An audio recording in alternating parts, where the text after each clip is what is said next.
दिव्य अनंत गुण श्रीमान दिव्य मंगल विग्रह सरगुण ऐश्वर्य संपन्नो मनोवाचाम गोचर। जिसे प्राप्त करने के लिए परमात्मा ने हमें मनुष्य शरीर दिया है, वह वस्तु दिव्य होना चाहिए, गुणवंत होना चाहिए, जिसे प्राप्त करने के बाद फिर हमें प्राप्त करने के लिए कोई भी शेष न रहे। तो उन में कम से कम कल्याणकारी गुण हो। दिव्य उसे कहते हैं जो अप्राकृत है, दिव्य उसे कहते हैं जो अलौकिक है, इस लोक का नहीं, प्रकृति से बना हुआ नहीं, प्रकृति का नहीं।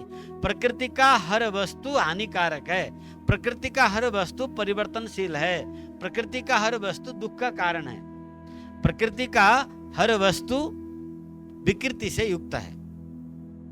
यह मनुष्य शरीर अप्राकृत अलौकिक उस परम दिव्य तत्व को प्राप्त करने के लिए हमें मिला है। इस बात को जानना जरूरी है। तो वह कैसा है, क्यों उसको प्राप्त करना है, इसे भी आप आज संक्षेप में सुनिए। तो कल भी हमने आपको उच्चारण कराया था क्या क्या दिव्य गुण उसमें है जिसे प्राप्त करना है। तो आप उच्चारण करिए, सौशील्य, वात्सल्य, मार्दव, आर्जव, सौहार्द्य, साम्य, कारुण्य, माधुर्य, गांभीर्य, औदार्य, चातुर्य, स्थैर्य, धैर्य, शौर्य, पराक्रम, सत्यकाम, सत्य संकल्प, कृतित्व, कृतज्ञता, पूर्ण ज्ञान, पूर्ण बल, पूर्ण वीर्य, पूर्ण शक्ति, पूर्ण ऐश्वर्य जिसमें हो उसे हमें प्राप्त करना है। हाँ, तो ये सौशील्य क्या है भाई? जिसे प्राप्त करने के लिए हमें मनुष्य देह मिला है वो सर्वश्रेष्ठ है, उस सर्वश्रेष्ठ को प्राप्त करना है। सर्वश्रेष्ठ है तो भाई मैंने सुबह कहा था ना, एक वड़ाध्यक्ष को मिलने के लिए व्यक्ति को लाइन में लगना पड़ता है। नेताजी सुनिए, हाँ, लोकतंत्र, गणतंत्र, प्रजातंत्र के नुमाइंदे की संस्कार है अहंकारी, दम्भी, शोषक, भ्रष्टाचारी और अहंकार में भरा है। पर परमात्मा सर्वश्रेष्ठ हैं, उनमें ये किसी प्रकार का दम्भ नहीं है। जो परमात्मा हैं वो श्रीमान है, सर्वश्रेष्ठ है, और सर्वश्रेष्ठ होने के साथ साथ ही आपके जनप्रतिनिधि की तरह कठोर नहीं है, प्राप्त करने में दुर्लभ नहीं है, वह सुलभ है। और सुलभ ही नहीं, वो मधुर भी है। क्या? जो वस्तु श्रेष्ठ हो और सुलभ हो तो उसमें कोई स्वाद होनी चाहिए कि नहीं? हाँ, तो सज्जनों, वो सर्वश्रेष्ठ होते हुए भी सर्वसुलभ है, और सर्वसुलभ होने के साथ साथ वो बड़ा ही मधुर है। इतना मधुर है, इतना मधुर है कि जितना तुम उसको देखो उतना ही देखने की रुचि बढ़े, जितना उसको सुनो उतना ही सुनने की रुचि बढ़े, और बढ़ता जाए, यानी पूर्ण होने के नाम नहीं लेता है। समझे कि नहीं? संसारिक मधु मह जो शहद है, ये तो 1 चम्मच 2 चम्मच 3 चम्मच खाओ तो मादकता आ जाएगा। हाँ, उस मधु में तो मादकता है, उस मधु में तो आपका मन भर जाएगा। हाँ, परंतु ये जो सर्वश्रेष्ठ है वो बड़ा सुलभ है और बड़ा ही मधुर है। देखते रहो, देखते रहो, देखते रहो, नयन चकोर बन जाएगा, पर आपकी देखने की रुचि कभी पूर्ण नहीं होगी और वो कभी दृष्टि से ओझल नहीं होता। इतनी मधुर है कि उसको आंखों से पान करने पर भी पान करने वाला थकता नहीं है। कानों से पान करने पर भी उसकी पूर्ण नहीं होती है, और रुचि बढ़ता ही जाता है, और रुचि बढ़ता ही रहता है। स्पर्श से भी स्पर्श की रुचि बढ़ता ही जाएगा, और स्वाद से तो क्या कहना, उसको चाहे जिस प्रकार से चाट लो, वो सुष्टु चमितम, बड़ा स्वादिष्ट है, बड़ा मधुर है। आखर मधुर मनोहर दो, बहुत ही मनोहर है, बहुत ही मधुर है। यानी तृप्ति कभी होती नहीं है, और वो कभी समाप्त भी होता नहीं। विचार कीजिए, श्रेष्ठ हो, सुलभ हो और मधुर हो, और पीने वाला ना अघाए। हाँ, पीने वाले, अरे पीने वाले सुनो, जो भी पीते हो, पैमानों से क्या पीना, पीने वाले पैमानों से क्या पीना, निगाहों से पी लेता हूं, वरना तेरे मैखाने में क्या रखा है। हा? पीने वाले वो नहीं है जो पैमाने से पीते हैं। एक टॉक दो टॉक पीकर क्या करना है, थोड़ी देर में उतर जाएगा। 2 पीसाब में जयराम जी की। हाँ, तो कहने का मतलब, परमात्मा सर्वश्रेष्ठ हैं, सर्वसुलभ हैं। वो जहां भी, जिसके साथ भी, जैसे भी उपलब्ध हो जाते हैं, और वो बहुत मधुर हैं। उनसे कभी किसी का मन भरता ही नहीं, पूर्ति होती ही नहीं, और वो अपूर्ति ही उसका प्रेम का अथाह सागर है। उनमें अनंत दिव्य गुण अपने चाहने वालों के लिए वो धारण करते हैं। उनमें अनंत दिव्य गुणों में से एक गुण है क्या? सौशील्य। सौशील्य। भगवान सबसे सब दृष्टियों से सबसे बड़े होते हुए भी अत्यंत नीच लोगों के साथ भी मिलकर रहते हैं। हमारे यहाँ नेपाल के लोगों में एक भ्रम है। वह भ्रम क्या है कि सूतक पातक में मंदिर नहीं जाना, भगवान को नाम नहीं लेना, शुद्ध होकर लेना, ये अच्छी बात है, ये आचरण की बात है। हाँ, पर भगवान ऐसे नहीं कि तुम अशुद्ध हुए तुमसे थोड़ा दूर हटके बैठ जाएं। हाँ, ये क्रियापुत्री में, सूतक में या बरसी में बैठा है, इससे मैं थोड़ी देर के लिए दूर हटके बैठ जाऊं, ऐसे भगवान नहीं है। वो कभी साथ नहीं छोड़ते। वो चाहे कितना भी नीच हो, कितना भी पापी हो, और कहीं नरक में रहे चाहे स्वर्ग में रहे, वो किसी भी अवस्था में साथ नहीं छोड़ते हैं। ये उनके सौशील्य गुण है। ये पापी पुण्यात्मा, ये कुरूप, ये सुंदर, ये विद्वान, ये मूर्ख, ये धनी, ये गरीब, ऐसा भेद करके अपने को दूर नहीं रखते, बल्कि उससे हिचकिचाहट ना हो। चेंटी कमिला के साथ कमिला ही बन के मिलते हैं, अब उसके समान ही बन के। वो बड़प्पन छुपा के रहते हैं। बड़े होकर बच्चों के साथ बच्चे बन जाए, उसे कहते हैं शील, सुशील। क्या कहते हैं? सुशील। पिता अपने बालक के लिए, वो प्रधानमंत्री है पिता, पिता राष्ट्रपति है, पिता आईजी है, पिता आईएएस है, बहुत बड़ा है। लोग उनसे मिलने के लिए डरते हैं, भयभीत होते हैं, बहुत बड़े हैं, बोलने के लिए हाथ पैर कपते हैं, वाणी कपती है। पर वही पिता जब अपने बालक से मिलते हैं तो बालक की तरह वो दूर से, वो भी बच्चे की तरह बच्चे होके आते हैं। हाँ? बालक कहता है घोड़ा बन, पिता राष्ट्रपति है, राजा है, चक्रवर्ती है, पर बालक कहता है पिता को घोड़ा बन। तो महाराज दशरथ जैसे भी घोड़े बनकर पीठ पर लेकर 4 हाथ पर टेक कर चलते हैं। जब सांसारिक पिता में अपने शिशु के प्रति इतने सौशील्य गुण हैं, तो जगत पिता हैं, जो जगत पिता है उसमें कितना सौशील्यता होगा, विचार कीजिए आप। एक साधारण सांसारिक पिता में तो अपने शिशु के प्रति शिशु ही बन के मिलना होता है, बालक से बालक। तो भगवान में एक सौशील्य गुण यह है कि अपनी बड़प्पन का छुपाना, अपने बड़प्पन को छुपाकर वो शिशु के साथ शिशु, बालक के साथ बालक, युवा के साथ युवा बनकर मिलते हैं। जब भगवान श्री राम जनकपुर में पधारे महाराज विश्वामित्र जी के साथ में, तो जनकपुर के गलियों में जब राम और लक्ष्मण फिरने लगे तो माता पिता अत्यंत सुशील अपने बालक के तरह देख रहे हैं, किशोरियां अपनी सखा के तरह देख रही हैं, और सब ये कल्पना करती है कि ये बालक तो हमारे किशोरी जी के लिए योग्य है।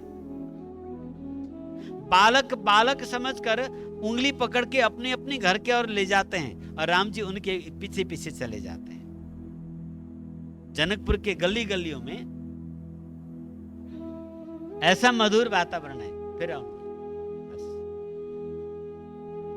जनकपुर के गलियों में ऐसा वातावरण बना हुआ है। जब भगवान श्री कृष्ण कंस मामा के मल्लशाला में प्रवेश करते हैं, चाणूर मुष्टिक सबसे बलवान पहलवान है वहां पर, जैसे ही भगवान को देखते हैं तो आपने से चौगुना पहलवान के रूप में बड़े मुष्टंडे दिखाई देते हैं। भगवान दो दो हाथ में पटके खाते हैं, बेचारे के प्राण पखेरु उड़ जाता। वहीं ब्रिज ग्वाल बाल एक सुकुमार अत्यंत कोमल नन्हे बालक देख रहे हैं, जो अट्टालियों में चढ़ चढ़ के कंस के अखाड़े के चारों ओर देख रहे हैं। छोटे छोटे नन्हे दो बालक अति भयानक कुबले पीड़ा हाथी, बौला पागल हाथी के सामने जा रहे हैं। सब गुहार मचा रहे हैं, कोलाहल मचा रहे हैं। अरे इतने कोमल बालक को इतनी भयंकर पहलवान इतनी पागल हाथी के सामने भेज दिया, हाय रे दैया बचाओ बचाओ। और वहीं वो पागल हाथी अपने से भी मदमत भयंकर हाथी के रूप में देख रहा है। उनको देखते ही सूंड ऊपर उठाकर पुकार कर शरण में पड़ गया, क्योंकि अपने से बलशाली है। हाथी अपने से बलशाली से युद्ध नहीं करता, चाहे पागल है। और जैसे ही कंस मामा के पास पहुंचे तो काल काल महाकाल कराल स्वरूप में दिखता है, और देखते ही कंस का होश हवास सिट्टी पिट्टी गोल हो जाती है। ठोकाई करने से कहां पहले बेहोश हो जाता है। तो जिसकी भावना जैसा है भगवान उसी प्रकार से उसको मिलते हैं। ये भगवान का सौशील्य गुण है। अपने बड़प्पन को दिखाने पर भी भक्त भयभीत न हो, इसलिए बड़प्पन को छुपा कर मिलते हैं। भगवान ने निषाद राज से मिला, कुब्जा से मिले, सबरी से मिले, सुग्रीव से मिले, सबसे मिले भगवान, पर अपने बड़प्पन को छुपा कर मिले। ये भगवान का वात्सल्य भाव है। उनकी वात्सल्यता अपरिमित है, अद्भुत है। सौशील्य और वात्सल्य। एक माता अपने संतान पर कितना प्यार करती है, उसमें भी मुश्किल से संतान हो बुढ़ापे में, उन माँ बाप के लिए वो संतान कितनी कीमती रखते हैं वही जानते हैं। इसकी कोई आकलन करना दृष्टता होगी। ऐसी असंख्य माताओं की ममताओं को वात्सल्यता को मिलाकर भी एक अंश बराबर नहीं हो सकता। इतने भगवान वात्सल्यमय हैं। हाँ? अपने आश्रितों पर इतना प्रेम बरसाते हैं, इतना प्रेम बरसाते हैं कि उसके दोषों को ध्यान देते ही नहीं है। माँ अपनी वात्सल्य गुण में बच्चों के लिए क्या करती है? बच्चे मल मूत्र में सन जाते हैं, बच्चे धूल दूषित से गंदे हो जाते हैं, तो अरे ये मेरा बच्चा अब तो पुट्टी में खेल खेल के सब सन गया है, अब इसको मैं कैसे अपनाऊं, छी छी छी कह के उसको नहीं त्यागती। जिस प्रकार से गऊ अपने बछड़े को चाट चाट के शुद्ध कर देती है, उसकी दोष को वो घृणा नहीं करती। अब ये दोषी हो गया, इसको मैं त्याग दूं, इसको घृणा करूं, ऐसा वात्सल्य में नहीं हो सकता। तो जिस प्रकार से गऊ अपने वत्स को सारी गंदगी चाट कर शुद्ध कर देती है, अपने मुंह से चाट के, वो घृणा नहीं करती। जिस प्रकार से माँ अपने बालक को अशुद्धि हालत में देखकर तत्काल उठाकर शुद्ध कर देती है, उसी प्रकार से गुरु, उसी प्रकार से भगवान अपने वात्सल्य गुण से अपने भक्त का कोई भी दोष नहीं देखते हैं। ये उनके वात्सल्य गुण है, उनमें ये विशेषता है। मैं अच्छा नहीं हूं, मैं बुरा हूं, मैं पापी हूं, मैं कपटी हूं, मैं क्रोधी हूं, मैं कामी हूं, मैं कुरूप हूं, मैं अज्ञानी हूं, मैं मूर्ख हूं, क्या मेरे जैसे को भगवान अपनाएंगे? तो बिल्कुल यही तो उनके वात्सल्य गुण है। आपको भगवान उस प्रकार से अपनाएंगे जिस प्रकार से गौ अपने वत्स को अपनाती है। ये भगवान के अद्भुत वात्सल्य गुण है। माता जानकी जी तो कहती है कि जगत में न कश्चिन नापराध्यति, इस जगत में ऐसा कोई जीव नहीं जो अपराध न करता हो। सुनिए कान खोल के, मां जानकी की दया। राम जी तो फिर भी थोड़ी बहुत पात्रता खोजते हैं। जगत जननी पराम्बा भगवती नेपाल आमा की सुपुत्री, जगत जननी जानकी माँ तो इतनी करुणामयी है, इतनी वात्सल्यमयी है, इतनी वात्सल्यमयी है, वो कहती हैं गुण दोष बिलग मत करो, न कश्चिन नापराध्यति। इस जगत में ऐसा कौन जीव है जो अपराध न करता हो? इस जगत में ऐसा कौन जीव है जो अपराध न करता हो? अर्थात जगत में कोई भी जीव निरापराध नहीं है। अपराधी जीवों को भी अपनाना ही श्री किशोरी जी की ये अत्यंत ममतामयी वात्सल्य गुण है।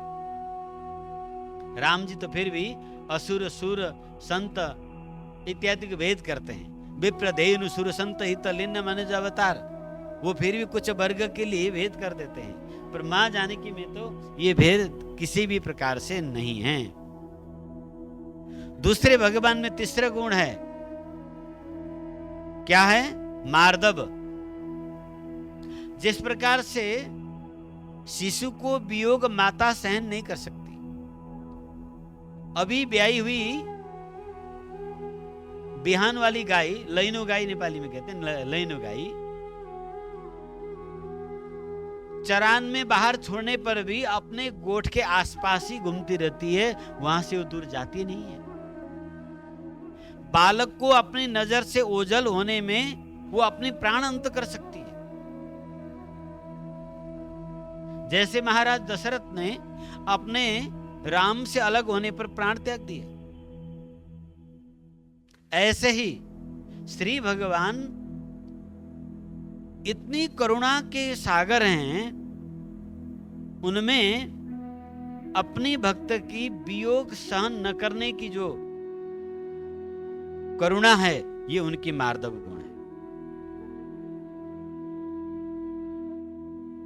ये विशेषता है भगवान की। एक सेकेंड भी इस जीव को अपने से अलग नहीं करते हैं। वह जीव नरक में जाए साथ ही नरक चले जाते हैं भगवान, वह जीव स्वर्ग जाए साथ ही स्वर्ग चले जाते हैं, वह जीव सरीसृप कीट पतंग मच्छर कुछ भी वृक्ष भी बन जाए तो उसके साथ खुद भी रहते हैं, कभी साथ नहीं छोड़ते, वो कभी साथ नहीं छोड़ते। फिर आपको प्रश्न उठेगा कि भगवान जब कभी साथ नहीं छोड़ते हैं तो वो इतना दुख क्यों पाता है? भगवान उसको दुख को दूर क्यों नहीं करते हैं? क्योंकि भगवान ने सृष्टि जो किया है ना, उस समय एक विधान बनाया, कर्मण्येवाधिकारस्ते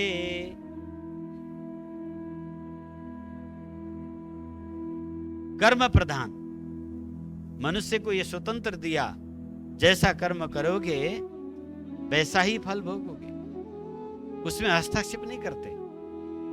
कर्म करने सिखाने के लिए, कर्म क्या है अकर्म क्या है, इसे बोध कराने के लिए भगवान ने दया करके वेद का विधान प्रस्तुत किया है।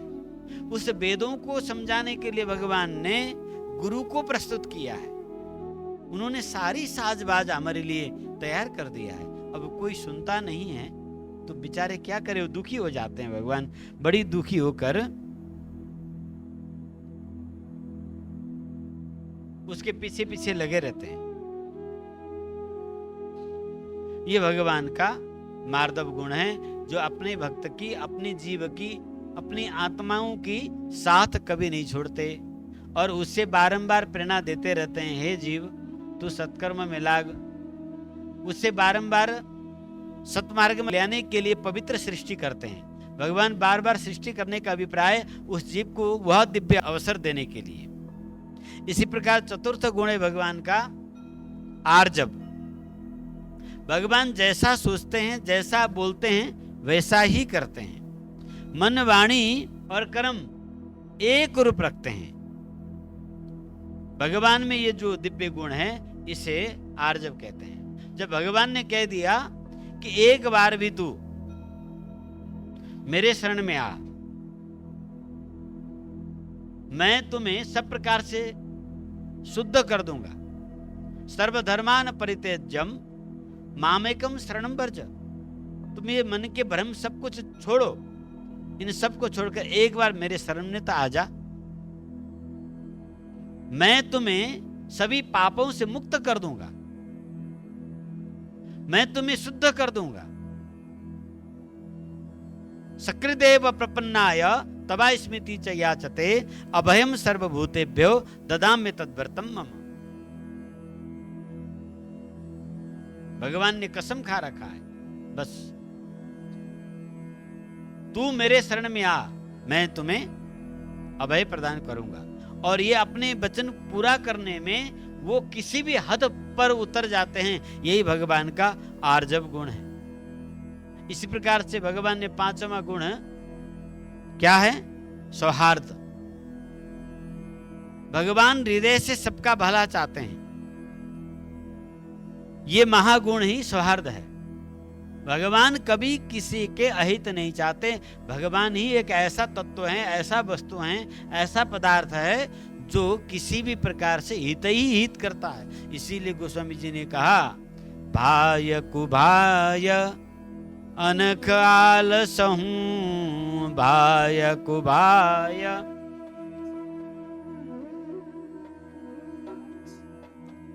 नाम जपत मंगल दिशि दसहूं, नाम जपत। किसी व्यक्ति का नाम यदि आप ठीक से नहीं लोगे, गाली पूर्वक लोगे, तो मान हानि का दावा हो जाएगा। हाँ, अदालत में केस दर्ज हो जाएगी। पर भगवान को तुम श्री राम न कह के ए रामे कह दो, तो भी वो मंद मुस्कान के साथ तुम्हारे और मधुर भाव से देखते हैं और दौड़ पड़ते हैं। अरे इसने हमें बुलाया, आहा, इसने मेरे नाम काढ़ा, क्या दूं मैं तुम्हें? अरे प्यारे, तुमने मुझे मेरे नाम से पुकारा, भले ही गाली से पुकारा हो। यहां लोग तो इतने अभिमान है, अरे मेरे नाम काढ़ेगा तू। नाम काढ़ना पाप मानते हैं,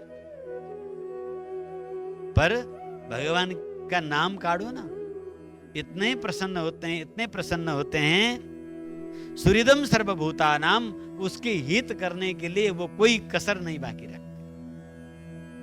वो एक का हित ब्राह्मण के लिए भगवान या वैश्य के लिए नहीं, ऐसा नहीं है। देखिए गीता शास्त्र क्या कहती है, सुहृदम सर्वभूतानाम, वो सबके मित्र हैं, वो सबके हितैषी हैं, वो सबके रक्षक हैं, सबको सुहृद हैं। यानी वो अपनी कृपा कटाक्ष से हर समय प्राणी मात्र के कल्याण ही उनका स्वरूप है। ये उनका दिव्य गुण है। छठम गुण भगवान में साम्य। श्री भगवान आश्रय लेने के लिए सदैव सबको समान रूप से उत्सुक रहते हैं। किसी को भी वो आश्रय ले लेते हैं, ये भेद नहीं करते हैं। ये आदिवासी है कि ये जड़वासी है कि ये ताजावासी है कि ये पर्वतीय है कि ये मधेसी है कि ये समुद्री किनारे वाला है कि ये सब नहीं देखते भगवान। ये काला है, गोरा है, ये भी नहीं देखते भगवान। लिंग भी नहीं देखते, ये स्त्रीलिंग, पुल्लिंग, नपुंसक क्या है ये भी नहीं देखते। रूप भी नहीं देखते, काला है, गोरा है, ये रूप भी नहीं देखते हैं भगवान। हाँ, किसी भी रूप, किसी भी गुण वाला, किसी भी लिंग, किसी भी जाति, किसी भी योनि का हो, वो अपने शरण में लेने के लिए, अपने आश्रय में लेने के लिए समान प्रेम व्यवहार करते हैं। कोई ऋषि आता है, प्रभु मैं आपके शरण में हूं, उससे करने वाली व्यवहार, कोई एक नीच धीवर पापी, कोई टेररिस्ट अधम नीच आता है प्रभु आपके शरण में, तो जब शरण में लेते हैं तो दोनों को एक समान लेते हैं। हाँ, दोनों को एक समान। ये पापी है, इसको थोड़ा थोड़ा हाँ ठीक है तू बाउंड्री के किनारे में बैठ, ऐसा भगवान नहीं कहते। और जो ऋषि आ जाए, अरे आप आ गए, दौड़ के उसको गले मिलने, ऐसा नहीं। यदि वो ऋषि को दौड़कर गले मिलते हैं जिस प्रकार से, उसी प्रकार से नरक से आए हुए जीव को भी दौड़कर वो गले मिलते हैं। जैसे ही विभीषण जी आकाश मार्ग से अपने सेवकों सहित भगवान को मिलने आ रहे थे, भगवान के मंत्री गणों ने कहा, प्रभु राक्षस के भाई, दुष्ट पापी शत्रु के भाई विभीषण, वो और भीषण है, भयंकर, वो आकाश मार्ग से आ रहा है, न जाने नीचे उतर के क्या क्या वितांडव मचा देगा, इसलिए उसको वहीं आकाश में ऊपर ही क्षेप्य अस्त्र प्रयोग किया जाए, उसे वहीं समाप्त किया जाए।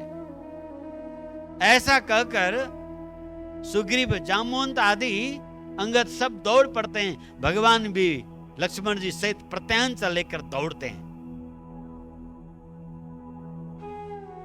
नगर में गिरने पर, जहां उनकी गढ़ है, कैंप में गिरने पर कितने सेना की जान जाएगी, और इसीलिए उसको वहीं आकाश में समाप्त करने के लिए प्रत्यांश चढ़ाकर दौड़ रहे थे भगवान। उसी समय हनुमान जी ने कहा, प्रभु वो आपकी आश्रय लेने के लिए आया है, मैंने उसको वचन दिया है। एक तरफ बाण को, तरकस को फेंक दिया, एक तरफ बाण को फेंक दिया, और उसी तीव्रता से दौड़ के जाकर गले से लगा लिया। ये भगवान का अपनाने की तीव्रता, ये साम्य गुण है भगवान में। वो किसी को, उनके किसी भी आचरण की, किसी भी बातों को ध्यान नहीं देते हैं। बस ये उन्हें पता लगना चाहिए कि मेरे शरण के लिए उठ खड़ा हुआ है। फिर एक ब्राह्मण को, एक ऋषि को, एक योगी को, एक तपस्वी को, एक संत को, एक महंत को, एक महापुरुष को अपनाने में जो भाव भगवान प्रकट करते हैं, वो एक पापी को भी अपनाने में वो कोई पक्षपात नहीं करते हैं। भगवान कहते हैं, समोहम सर्वभूतेषु। क्या कहते हैं? समोहम सर्वभूतेषु, मेरे लिए सब पुण्यात्मा पापात्मा एक ही हैं, बस मेरे शरण में आए तो सही। ये भगवान का साम्य गुण है। इसलिए भगवान से डरो मत, भागो मत, उनसे प्रेम करो। इसी प्रकार से सातवां गुण भगवान का कारुण्य गुण है। कारुण्य गुण के बारे में हम कल प्रातःकालीन सत्संग में जानेंगे। आप इन चर्चा को ढंग से मनन करें, क्योंकि मैं कोई कथा नहीं कह रहा हूं, मैं कोई कथावाचक नहीं हूं। हमें तो श्री गुरु महाराज जी की कृपा से, आचार्य कृपा से जो तत्व समझ पड़ा है, लोक कल्याण के लिए उस तत्व को इस आचार्य गद्दी से आपके हित के लिए प्रस्तुत कर रहा हूं। आप इसे मनन करें, चिंतन करें। बहुत पढ़ने से, बहुत सुनने से क्या, बात समझ में थोड़ी सी आ जाए और श्री रघुनाथ जी के चरण में प्रेम हो जाए, बस इतनी सी बात तो है।